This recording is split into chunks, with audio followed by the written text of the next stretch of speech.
Assalamu alaikum students, my name is Samra Batul and it's BBA second semester class and the subject is business mathematics and today's topic is sequences and series. Sequences, first of all we have to discuss the topic sequences. Sequences जैसा कि इसके नाम से ही पता चल रहा है एक sequence of numbers, right, जिसमें next number जो है वो किसी रूल के तहत आएगा, यानी जो नंबर्स हैं सीक्वेंस में उनमें कोई रूल है जिससे हम नेक्स्ट नंबर भी प्रिडिक्ट कर सकते हैं. फर्स्ट क्वेश्चन है आज के क्वेश्चन का, आज के लेक्चर का, write the first 4 terms of the following sequence if A N is equal to 2n-3. अब एक फार्मूला आपको गिवन है कि A N is equal to 2n-3. You have to find the first 4 terms of the sequence. Sequence में एक चीज़ होती है first term और एक होता है नंबर ऑफ द टर्म और दूसरा होता है उसकी जनरल टर्म. जनरल टर्म जो है उसे nth टर्म भी कहा जाता है या फार्मूला भी कहा जाता है.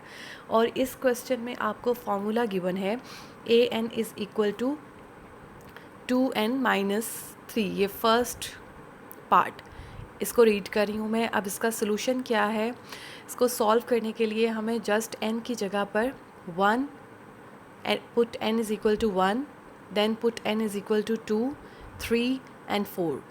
और ये 1 2 3 4 पुट करके हमें 1 2 3 और 4 टर्म्स जो हैं वो मिल जाएंगी.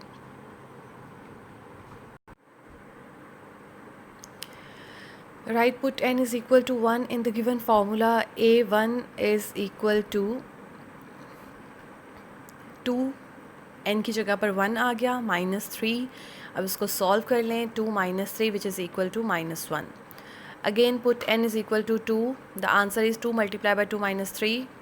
A2 is equal to 4 - 3 is equal to 1. And n is equal to 3 and then n is equal to 4. And you find the terms -1, 1, 3 and 5. These are the first 4 terms of the sequence. और यही आपका question था. Second part में भी formula given है -1 की power n का square.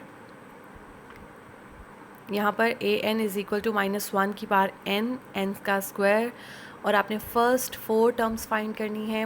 तो इसका मतलब n is equal to 1 put करेंगे फर्स्ट टर्म फाइंड करने के लिए. n की जगह पर 1 लिख दिया, सॉल्व किया और ये आपका आंसर आ गया. Again put n is equal to 2 and solve it and find the second term of the sequence. -1 का स्क्वायर क्या होता है, -1 multiply by -1 which is equal to 1, क्योंकि माइनस को माइनस से मल्टीप्लाई करें तो वो प्लस हो जाता है.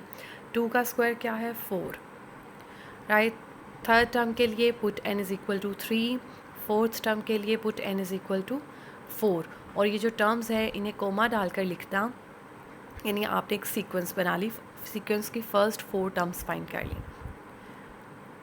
अगर आप के क्वेश्चन में इससे ज़्यादा टर्म्स कहा आ जाए या 5th या 6th टर्म कहा आ जाए और इस तरह आपको जनरल या nth टर्म गिवन हो, तो आपने n की जगह पर जो टर्म आपने फाइंड करनी है वो वैल्यू पुट करनी है और आपको वो टर्म जो है वो आप कैलकुलेट कर सकते हैं. नेक्स्ट क्वेश्चन है find the next 2 terms of the sequences. अब इस क्वेश्चन में आपको सीक्वेंस गिवन है और आपने जो टर्म कहा गया है यहाँ पर क्वेश्चन में वो फाइंड आउट करनी है. अब यहाँ पे फार्मूला गिवन नहीं है, क्या फार्मूला क्या रूल है वो हमने खुद से फाइंड करना है. Now consider the first sequence 2 6 11 17. Now we see question number 2 का फर्स्ट पार्ट कर रहे हैं 2 6 11 17 और आपने A7 यानी 7th टर्म फाइंड करनी है. We see that the successive difference of the given terms are 4, 5, 6. यानी 2 और 6 के दरमियान डिफरेंस क्या है, 4. 11 और 6 के दरमियान डिफरेंस क्या है, 5. 11 और 17 के दरमियान क्या है, 17 - 11 इज़ इक्वल टू 6. तो इनमें डिफरेंसेस क्या हैं, 4, 5, 6.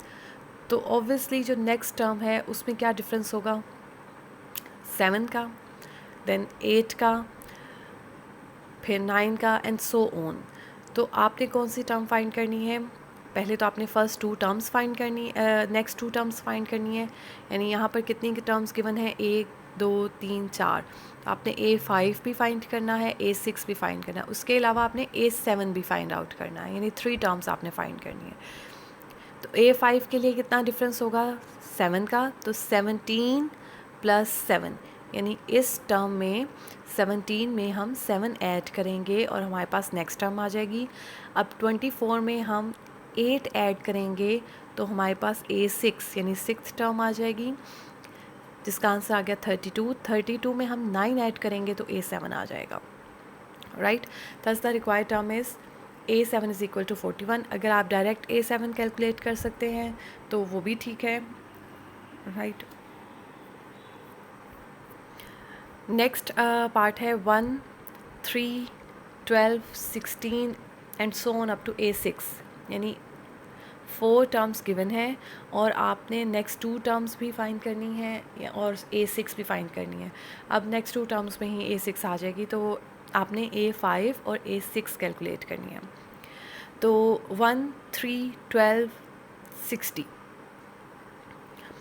अब गौर करें कि 1 और 3 के दरमियान डिफरेंस क्या है, 2, अगर हम पिछले वाले रूल को चलाएं तो। और 3 के दरमियान, 3 और 12 के दरमियान 9, 12 और 60 के दरमियान बहुत ज़्यादा डिफरेंस। तो इसका मतलब ये रूल तो काम नहीं कर रहा, हमें कोई और रूल चेक करना पड़ेगा। अब आप ये देखें 1 और 3, 1 को 3 से मल्टीप्लाई करके हमारे पास नेक्स्ट टर्म आ गई, 3 को 4 से मल्टीप्लाई करके हमारे पास 12 आ गया, 12 को 5 से मल्टीप्लाई करके हमारे पास 60 आ गया। अब 60 को किससे मल्टीप्लाई करेंगे, 6 से मल्टीप्लाई करेंगे, हमारे पास नेक्स्ट टर्म आ जाएगी, और उस टर्म को हम 7 से मल्टीप्लाई करेंगे तो उससे नेक्स्ट टर्म आ जाएगी, ठीक है। तो ये जो फर्स्ट 2 क्वेश्चंस हैं इसमें आपको जनरल सीक्वेंसेस गिवन है, मतलब जिसमें रूल्स आपको खुद से फाइंड करने हैं। उसके बाद आपके जो सिलेबस में इंक्लूडेड हैं 3 सीक्वेंसेस ऐसी हैं जिनमें आपको रूल्स गिवन होंगे कि इसमें ये रूल फॉलो होता है, तो वो भी आपने करना है। लेकिन इस तरह के क्वेश्चंस में रूल जो है वो आपने खुद से फाइंड करना है कि क्या है। तो A5 और A6 आपका आंसर आ गया।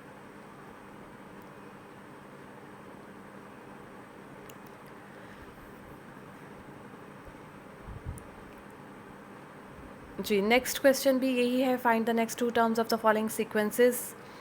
तो गिवन है 3 पार्ट्स जो हैं वो सॉल्व किए हैं, 4th वाला आपने खुद करना है। जो लास्ट आपका क्वेश्चन था उसमें टोटल 5 पार्ट्स थे, जिसमें से 2 कर दिए, बाकी के 3 आपने सॉल्व करने हैं। एक पार्ट के लिए आपको ये जो 3rd पार्ट है उसके लिए हिंट दे देती हूँ।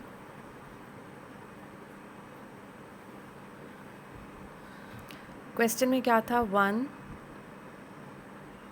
1 3/2 5/4 7/6, इस तरह ही आपकी सीक्वेंस जा रही है। तो बजाय इसको कि फ्रैक्शन आप पूरी को डील करें, आप ये देखें न्यूमरेटर में 1 है, 3 है, 5 है, 7 है, तो इसका मतलब नेक्स्ट क्या होगा 9। डिनोमिनेटर में 2 है, 4 है, 6 है, नेक्स्ट क्या होगा 8, राइट। उसके बाद 10,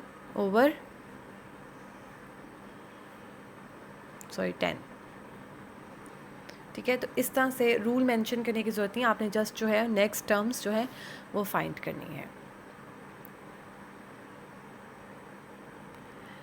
सॉरी 2 4 और 8 था नेक्स्ट टर्म्स में, ये मुझे क्वेश्चन मैंने गलत लिख दिया था, मैं दोबारा लिख देती हूँ। 1 है, 3/2 है, 5/4 है और 7/8 है। तो नेक्स्ट आपकी टर्म क्या आएगी 9/16। 2 2 ज़ा 4, 4 2 ज़ा 8, 8 2 ज़ा 16। ऊपर ओड नंबर्स हैं और नीचे जो है 2 से मल्टीप्लाई करके नेक्स्ट टर्म आती जा रही है, राइट। अगर यहाँ पे 6 होता तो जैसे पिछला क्वेश्चन क्या है वो रूल होता, लेकिन अब क्योंकि 4 के बाद 8 है, इट मीन्स 4 को 2 से मल्टीप्लाई किया है, तो 8 को भी हम 2 से मल्टीप्लाई करेंगे और नेक्स्ट टर्म आपकी क्या आएगी 11/32, राइट। क्वेश्चन मैंने रॉन्ग ऊपर से उतारा था इसलिए वो कर दिया। जी। और नेक्स्ट जो 2 पार्ट्स आपके पास रह गए हैं वो आपने ख़ुद से सॉल्व करने हैं, रूल ढूंढना है और नेक्स्ट 2 टर्म्स। रूल लिखने की ऐसा ज़रूरी नहीं है, just right the next terms जो 8 उन्होंने पूछी है और जो आपने 2 और टर्म्स जो हैं वो निकालनी है। नेक्स्ट क्वेश्चन है, find the next 2 terms of the following sequence. पहली सीक्वेंस क्या है? 7, 9, 12 एंड 16। अब अगेन जैसे आपका पिछला क्वेश्चन था, इसमें सक्सेसिव डिफरेंसेस हैं। 7 और 9 के दरमियान डिफरेंस है 2 का, 9 और 12 के दरमियान डिफरेंस है 3 का, 12 और 16 के 4 का, और इसी तरह बाकी डिफरेंसेस भी, यानी 5 और 6 होगा नेक्स्ट सीक्वेंस में टर्म्स में डिफरेंस। तो इस तरह से आप इसको कैलकुलेट कर लेंगे। सेकेंड पार्ट पे आ जाते हैं। 1, 3, 7, 15 और 31। 1 और 3 के बाद 7 है, 7 के बाद 15 है, 15 के बाद 31 है। अब यहाँ पर क्या हुई? See that the sequence of the successive differences 2, 4, 8 and 16। So the next 2 terms are 32 and 64। Difference ये होंगे 32 और 64।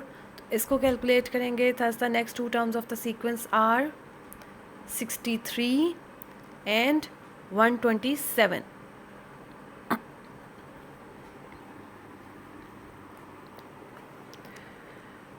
क्लियर? ये कैसे आपको पता चला? आपने इसके डिफरेंसेस को लिखा।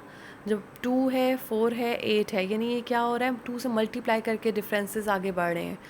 पहली टर्म्स में 2 टर्म्स में डिफरेंस था, फर्स्ट 2 टर्म्स में 2 का, नेक्स्ट 2 टर्म्स में 4 का, उससे नेक्स्ट में 8 का, देन 16। इसका मतलब जो अगली 2 टर्म्स होंगी उनमें 32 का डिफरेंस होगा और उससे अगली 2 टर्म्स में 64 का डिफरेंस होगा।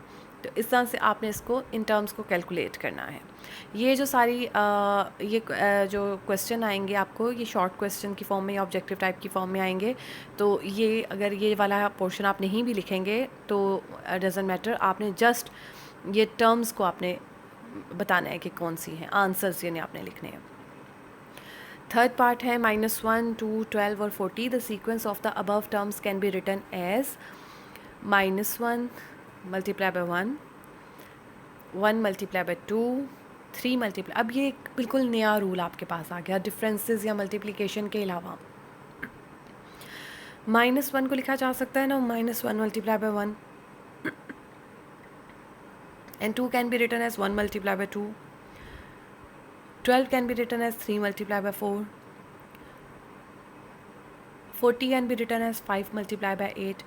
अब फर्स्ट टर्म थी -1, फिर आ गया, हम फर्स्ट को कंसिडर कर रहे हैं मल्टीप्लाई से पहले वाली को, -1, फिर 1, फिर 3, फिर 5।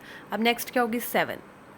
दूसरी 7 को मल्टीप्लाई किससे करेंगे? उसमें आप देखें 1 है, 3 है और फिर क्या है? 1 है, 2 है, 4 है, 8 है। तो नेक्स्ट क्या होगी? 16। यानी हम 7 को 16 से मल्टीप्लाई करेंगे नेक्स्ट टर्म फाइंड आउट करने के लिए। तो ये थोड़ा सा हट के भी क्वेश्चन था और डिफ़िकल्ट भी था, या आप प्रैक्टिस कर लें। इसी तरह के रूल्स तकरीबन आएंगे सीक्वेंस की नेक्स्ट टर्म फाइंड करने के लिए। जी, अब हमारा आज का जो टॉपिक है सीक्वेंसेस, उसमें 3 टाइप्स की आपने सीक्वेंसेस को डिस्कस करना है। नंबर 1 है अरिथमेटिक प्रोग्रेशन।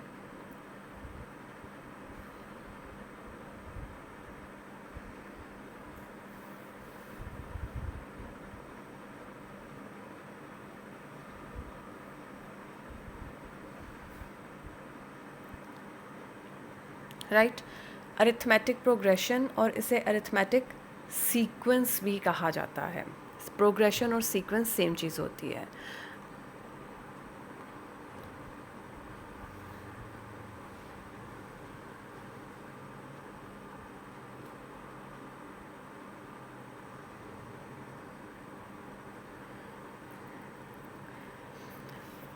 अरिथमेटिक प्रोग्रेशन क्या होती है? उसमें इस तरह की टर्म्स होंगी 2, फॉर एग्ज़ाम्पल 4, 6 और 8 and so on. Arithmetic sequence में 2 सक्सेसिव टर्म्स में, यानी एक टर्म और उससे नेक्स्ट वाली टर्म में एक कोई डिफरेंस होगा, और हर सक्सेसिव टर्म्स में सेम डिफरेंस होगा। मतलब जैसे 2 से 4 के दरमियान डिफरेंस क्या है, 2। 4 से 6 के दरमियान डिफरेंस क्या है, 2। यहाँ पर भी 2 का डिफरेंस, यहाँ पर भी 2 का डिफरेंस, यहाँ पर भी 2 का डिफरेंस। तो इसकी हर जो सक्सेसिव टर्म्स हैं उनमें कंसेक्टिव टर्म्स, यहाँ कंसेक्टिव टर्म्स में क्या होगा, 2 का डिफरेंस होगा। This common difference is denoted by D and it is called common difference. First term जो है इसको हम यूजुअली ए या A1 से रिप्रेजेंट करते हैं, इसका मतलब है फर्स्ट टर्म। उसके बाद नेक्स्ट एक और चीज़ है इसमें, AN। ठीक है, AN का क्या मतलब है, nth टर्म। मतलब जैसे A5, A7, तो वो टर्म के नंबर को रिप्रेजेंट कर रहा है। और nth टर्म फाइंड करने का फॉर्मूला क्या है आपके पास, AN is equal to A1 plus n-1 D।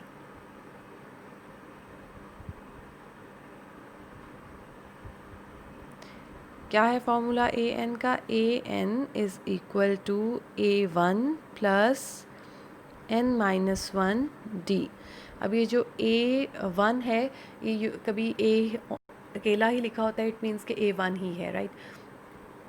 Sorry, तो AN is equal to A1 plus n-1 D, where n is the number of the term, A1 is the first term and D is the common difference। तो ये formula use करते हुए अब इस फार्मूले में कितनी चीज़ें हैं, एक है AN, दूसरी चीज़ है A1, number of the sequence n भी है और D भी है।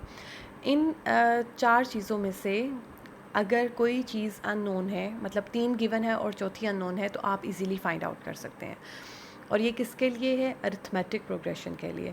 यूजुअली आपको गिवन होता है कि ये जो सीक्वेंस है ये अरिथमेटिक सीक्वेंस है, तो आपने ये फार्मूला यूज़ करना है। अगर नहीं गिवन तो आपने पता लगा लेना है कि क्या इसकी टर्म्स में कॉमन डिफरेंस है, तो ये अरिथमेटिक सीक्वेंस है, तो इसको इस तरह से सॉल्व कर लेंगे, राइट। अब क्वेश्चन की तरफ आ जाते हैं। पहला क्वेश्चन क्या है, A1 is equal to 5, find the other 3 consecutive terms are नहीं and the other 3 consecutive terms are 23, 26, 29। तो हम लोगों ने क्या फ़ाइंड करना है, हम लोगों ने first 4 terms of arithmetic progression find करनी है। क्या फ़ाइंड करनी है, फर्स्ट 4 टर्म्स। पहली टर्म गिवन है, इसका मतलब अगली 3 टर्म्स जो हैं वो 4 टर्म्स जो हैं वो फाइंड आउट करनी है। एक्चुअली आपका जो क्वेश्चन था वो ये था, राइट द अरिथमेटिक प्रोग्रेशन। तो which has A1 is equal to 5 and other 3 consecutive terms are 23, 26 और 29। और अगर आपने कोई सीक्वेंस आपको लिखने के लिए कहा जाता है तो आपने उसमें 4 to 5 टर्म्स फाइंड आउट करके लिखनी होती हैं। कभी भी 3 मिनिमम जो है वो 3 है, लेकिन 3 वाला इतना अच्छा नहीं लगता, आपने कम से कम जो है 4 टर्म्स तो लिखनी है ना उसके अंदर। राइट, अब इस क्वेश्चन को सॉल्व करने के लिए देखें, since A1 is equal to 5, D किस तरह से फाइंड करेंगे, क्योंकि ये कंसेक्टिव टर्म्स हैं। कंसेक्टिव टर्म्स का मतलब है एक फिर उससे अगली फिर उससे अगली, उसका नंबर क्या हमें नहीं पता कि कौन सी वाली सीक्वेंस है, लेकिन D हम फाइंड कर लेंगे कैसे, 26 माइनस 23 करके। ठीक है, 26 minus 23 is equal to 3, D आ गया हमारे पास। अब A2 किसके इक्वल है, किस तरह से फाइंड करते हैं, A1 प्लस D, जो फार्मूला भी मैंने आपको करवाया जनरल टर्म का, वो फार्मूला यूज़ करते हुए A2 is equal to A1 plus D, यानी 5 प्लस 3 इज़ इक्वल टू 8। अब जब हम टर्म्स फाइंड आउट कर रहे हैं तो हम ये वाली मेथड भी यूज़ कर सकते हैं, A2 is equal to A1 plus D, A3 is equal to A2 plus D, A4 is equal to A3 plus D and so on. ये आपने वैल्यूज़ फाइंड कर ली और ये आपके पास अरिथमेटिक प्रोग्रेशन आ गई। ठीक है, अब आपने अरिथमेटिक प्रोग्रेशन की डेफिनेशन याद की, फिर उसके बाद आपने उसकी जनरल टर्म का फार्मूला याद किया, D किसके लिए स्टैंड होता है ये आपको पता चला, और फिर क्वेश्चन सॉल्व करने का मेथड भी देख लिया कि आपको फर्स्ट टर्म गिवन थी, 3 कंसेक्टिव टर्म्स गिवन थी, जिससे आपने डिफरेंस निकाला और फिर आपने सीक्वेंस फाइंड आउट कर ली। नेक्स्ट पार्ट में क्या है, A5 is equal to 17 and A9 is equal to 37. Find the arithmetic progression. Arithmetic progression आपने फाइंड करनी है जिसकी में फिफ्थ टर्म क्या है 17 और नाइन्थ टर्म क्या है 37। A1 भी गिवन नहीं है, N तो हम खुद से 1 2 3 4 रख लेंगे वहाँ पर, लेकिन फ़िलहाल नहीं है। D भी आपको गिवन नहीं है। आपके पास गिवन क्या है, सिर्फ fifth term and ninth term. अब consider A1 be the first term and D be the common difference. Since A5 is equal to 17 ये आपको गिवन है, तो A5 किस तरह से फाइंड करते हैं, फॉर्मूला जनरल टर्म का जो है वो लिखेंगे A1 + 5 - 1D is equal to 17, right. ये फार्मूला आपने लिखा, तो A1 + 4D is equal to 17 आ गया। दूसरा क्या है, नाइन्थ टर्म के लिए भी फार्मूला लिख लिया, दो इक्वेशंस बन गई, उन्हें सॉल्व किया और आपने आंसर जो है वो निकाल लिया।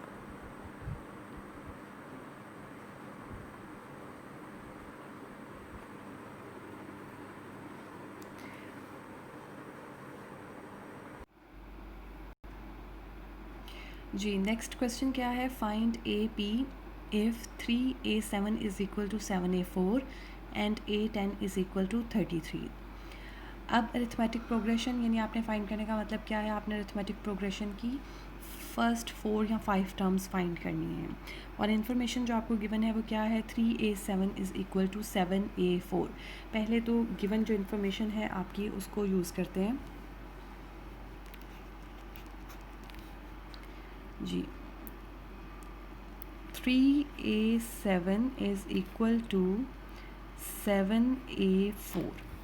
अब आपके पास जनरल फार्मूला क्या था, जनरल फार्मूला हमारे पास था AN is equal to A1 + n - 1D। ये n क्या है, नंबर ऑफ़ द टर्म। अब ये फार्मूला यूज़ करते हुए यहाँ पर इनकी वैल्यूज़ लिखेंगे। क्यों, क्योंकि हमने A1 और D फाइंड करना है ताकि हम अरिथमेटिक प्रोग्रेशन जो है वो फाइंड कर सकें। तो 3 इंटू A7 के लिए क्या आएगा, A1 + 7 - 1D, और A4 के लिए क्या आएगा, A1 + 4 - 1D। ये हमने यूज़ किया है,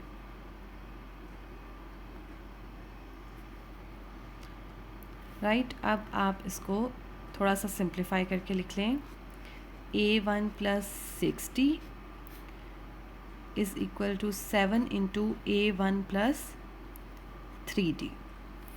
again 3A1 + 18D is equal to 7A1 + 21D।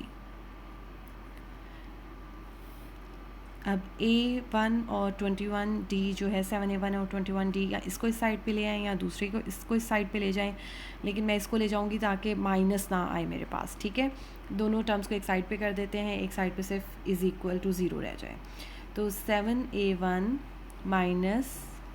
Plus 21D minus 3A1 - 18D is equal to 0। अब जो लाइक टर्म्स हैं यानी A1 वाली, और उनको डील करेंगे, D को D के साथ ऐड करेंगे। 7 - 3 क्या आएगा, 4A1 प्लस 21 - 18 किसके इक्वल होता है, 3D इज़ इक्वल टू 0। ये आपके पास एक इक्वेशन बन गई, और इस इक्वेशन से ना तो आपको A1 फाइंड आउट हो रहा है ना D हो रहा है। अब हम क्या करेंगे, जो हमारे पास नेक्स्ट इन्फॉर्मेशन गिवन है A10 इज़ इक्वल टू 13, उसको यूज़ करेंगे। अगेन वही फार्मूला यूज़ करके मैं डायरेक्ट लिख रही हूँ A1 + 9D, ठीक है। ये आपके पास दूसरी इक्वेशन आ गई। अब आप ये सीख चुके हैं कि लीनियर इक्वेशन को साइमल्टेनियसली कैसे सॉल्व करते हैं। अब इट्स अप टू यू कि आप क्या करना चाहते हैं, A1 फाइंड करना चाहते हैं डायरेक्ट पहले, या D फाइंड करना चाहते हैं। मैं ऐसा करूँगी, D फाइंड करूँगी, मल्टीप्लाइंग 1 × 3 - 2। ये मैंने डिस्क्रिप्शन लिख ली कि फ़र्स्ट इक्वेशन को 3 से मल्टीप्लाई करें और उसमें से सेकंड इक्वेशन को माइनस कर दें। फर्स्ट इक्वेशन को जब 3 से मल्टीप्लाई किया तो मेरे पास क्या आया, 12a1 plus 9d is equal to 0। ये फर्स्ट इक्वेशन को 3 से मल्टीप्लाई करके। सेकंड इक्वेशन क्या थी, a1 plus 9d is equal to 13। अब माइनस करना है, d कैंसिल हो जाएगा, आपका के पास क्या रह जाएगा, 11a1 इज़ इक्वल टू -13। ये 33 था जो सेकंड इक्वेशन थी, यहाँ पे मैंने 3 को कर लिया। 11a1 is equal to -33। अब इसको सॉल्व करेंगे और a1 की वैल्यू हम फाइंड कर लेंगे। तो a1 is equal to -33/11 which is equal to -3। ये आपके पास आंसर आ गया a1 का। अब आप इन दोनों में से किसी एक इक्वेशन में 1 या 2 में पुट करके आप जो है वो अपना d फाइंड कर सकते हैं। तो मैं 1 में पुट कर लेती हूँ क्योंकि उसमें पुट करना आसान है। Now a1 is equal to -3 put in 1। तो 1 में जब इसको पुट करेंगे तो हमारे पास क्या आ जाएगा, 4 into -3 plus 3d is equal to 0 -12 plus 3d is equal to 0 3d is equal to 12 d is equal to 4। 12 को 3 से डिवाइड करके d is equal to 4, a is equal to -3। Sequence क्या आई आपके पास, फर्स्ट टर्म क्या है -3, उसमें 4 add किया, सेकंड टर्म आएगी 1 5 9 and 9 plus 4 13 and so on. ये आपके पास अरिथमेटिक सीक्वेंस आ गई, राइट। ये क्वेश्चन यहाँ पर भी किया हुआ है, आप इसमें से भी चेक कर सकते हैं। क्वेश्चन नंबर 2 है a find the AP an-3 is equal to 2n-5। अब इस क्वेश्चन में, क्वेश्चन नंबर 2 में पूरी अरिथमेटिक प्रोग्रेशन आपने फाइंड नहीं करनी, आपने अरिथमेटिक प्रोग्रेशन की nth टर्म फाइंड करनी है। क्या फाइंड करनी है, nth टर्म। तो an-3 is equal to 2n-5 given है और इसको आपने इस तरह से सॉल्व करके nth टर्म जो है वो बता देनी है। n की जगह पर 2n-5 can be written as 2n-6 plus 1 और इधर से 2 कॉमन लिया। अब यहाँ पर भी n आ गया, n-3 आ गया, यहाँ पर भी n-3 आ गया, तो इस n-3 की जगह n लिख दें और इसको an is equal to 2n plus 1 आ जाएगा, राइट। तो अरिथमेटिक प्रोग्रेशन कि आपने अरिथमेटिक प्रोग्रेशन को विद द गिवन इन्फॉर्मेशन कैसे फाइंड आउट करना है, ये 4 डिफरेंट क्वेश्चंस थे जो हम लोगों ने किए। नेक्स्ट आपका क्वेश्चन क्या है, if 1/a, 1/b and 1/c are in AP, then show that b is equal to 2ac/a plus c। ये क्वेश्चन है, यहाँ पर इसका सोल्यूशन गिवन है। ये आपने जो लास्ट 4 क्वेश्चंस थे पहले उनकी अच्छे से प्रैक्टिस करनी है, उसके बाद इस क्वेश्चन को खुद सॉल्व करने की कोशिश करनी है और फिर आपकी ये प्रैक्टिस के लिए क्वेश्चन मैं छोड़ रही हूँ। वेरीफाई कर लीजिएगा अपने आंसर्स को। नेक्स्ट चीज़ हमारे पास क्या आ गई, अरिथमेटिक मीन। अरिथमेटिक, ये जो 3 सीक्वेंस मैंने आपको बताया ना कि मैं आपको पढ़ाऊँगी, अरिथमेटिक सीक्वेंस है, प्रोग्रेशन भी इसको बोलते हैं, अरिथमेटिक प्रोग्रेशन, ज्योमेट्रिक प्रोग्रेशन और हार्मोनिक प्रोग्रेशन। हर 3 प्रोग्रेशंस में आपने 3 चीज़ें पढ़नी है, एक तो सीक्वेंस को फाइंड करना, उसका मीन फाइंड करना और उसकी सीरीज़ का सम फाइंड करना, ठीक है। 3 चीज़ें हम लोग करेंगे, हार्मोनिक की नहीं करेंगे, बाकी 3 की करेंगे, 2 की करेंगे, सीरीज़ भी। तो अरिथमेटिक मीन क्या होता है, अरिथमेटिक मीन अगर 2 टर्म्स हैं और आपने उसका अरिथमेटिक मीन फाइंड करना है a और b का arithmetic mean, which is equal, इसको रिप्रेजेंट करते हैं अरिथमेटिक मीन am से, and it is equal to a plus b/2, या इसको सिंपली a भी लिख लेते हैं। तो a is equal to a plus b/2 और बाय डेफिनेशन क्या है कि अगर a is the arithmetic mean between A and B, तो अगर हम इसको इस तरह से लिख देते हैं, ए और बी के दरमियान उसका अरिथमेटिक मीन लिख दिया, तो ये तीनों टर्म्स जो हैं वो क्या होंगी, अरिथमेटिक प्रोग्रेशन होगी। यानी जो ए और ए का डिफरेंस है वही ए और बी का डिफरेंस होगा। ये डेफिनेशन है। इस डेफिनेशन को यूज़ करते हुए दो टर्म्स के दरमियान अरिथमेटिक मीन कैसे फाइंड करते हैं, इस फॉर्मूले को यूज़ करते हुए हम ये क्वेश्चन सॉल्व करेंगे। फाइंड ए एम बिटवीन, अब ये दो नंबर्स हैं, इनके दरमियान में अरिथमेटिक मीन फाइंड करना है। उसके लिए तो सिंपल आपने दोनों को ऐड करके तो 2 से डिवाइड कर देना है। फर्स्ट पार्ट किया हुआ है, सेकंड पार्ट खुद सॉल्व कर लें, और थर्ड पार्ट भी गिवन है। थर्ड पार्ट में सिर्फ क्या है, एक्स इन्वॉल्व है और कुछ भी नहीं, जस्ट आपने उनको दोनों को ऐड करके 2 से डिवाइड करके आंसर लिख दिया है। फाइंड ए एम बिटवीन, अच्छा ये तो वही पिछली ही स्लाइड थी, नीचे वाला क्वेश्चन है। 5, 8 are 2 A AMs between A and B, then find A and B.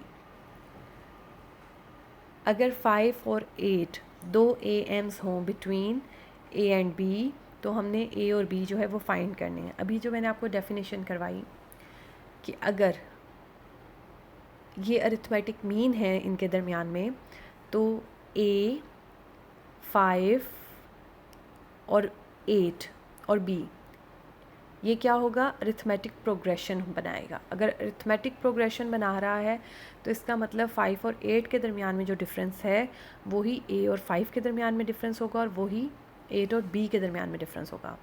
Just arithmetic progression का फॉर्मूला कि आपने डी निकाल लिया है और अब आप ए और बी निकाल सकते हैं। ठीक है, ये क्वेश्चन हो आपका।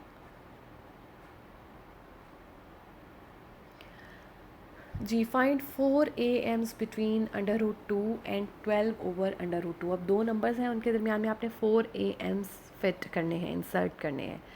इसका मतलब ये एक ए एम भी फाइंड कर सकते हैं दो नंबर्स के दरमियान में, एक से ज़्यादा ए एम्स भी फाइंड कर सकते हैं हम, जैसे कि पिछले क्वेश्चन में 2 अरिथमेटिक मीन गिवन थे। और उसके लिए रूल क्या है, रूल बस यही है, जैसे कि क्वेश्चन की तरफ ये आ जाते हैं। Suppose A1, A2, A3 and A4 are 4 AMs between √2 and 12 over √2। ठीक है, अगर ऐसा है तो फिर ये जो चीज़ है ये अरिथमेटिक प्रोग्रेशन होगी, यानी इनके दरमियान जो डिफरेंस है वो कॉमन डिफरेंस होगा। Here A1 is equal to √2 और A6 is equal to 12 over √2। कैसे, ये आपकी फर्स्ट टर्म है, सेकंड, थर्ड, फोर्थ, फिफ्थ और ये सिक्स्थ टर्म है। तो अब आपके पास A1 फर्स्ट टर्म भी मौजूद है, सिक्स्थ टर्म भी मौजूद है। अब आप डी फाइंड कर सकते हैं by putting the values. Formula जो है हमारे पास AN वाला, वो फार्मूला यूज़ करते हुए हम डी की वैल्यू यहाँ पर फाइंड करेंगे। तो ये 5D is equal to 10 over √2 and it is equal to,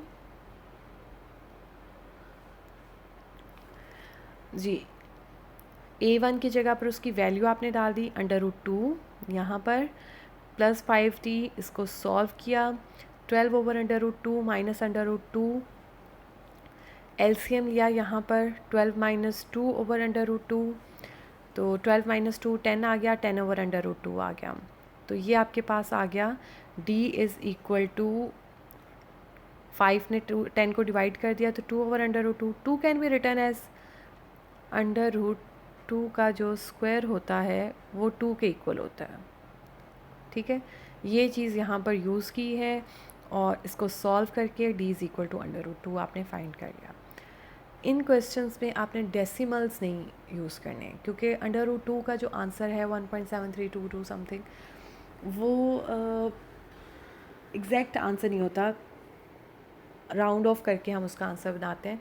तो अगर बिल्कुल ही आपको समझना है तो फिर ठीक है, आप वो डेसिमल्स यूज़ कर सकते हैं, लेकिन आपने डेसिमल की बजाय इस तरह से नोटेशन ही यूज़ करनी है, √2 की फॉर्म में इसको लिखना है। अब डी आपके पास √2 आ गया, अब आप इजीली इसको सीक्वेंस बना लेंगी। A1 is equal to given था √2, A2 किसके इक्वल आएगा, 2 √2 प्लस √2,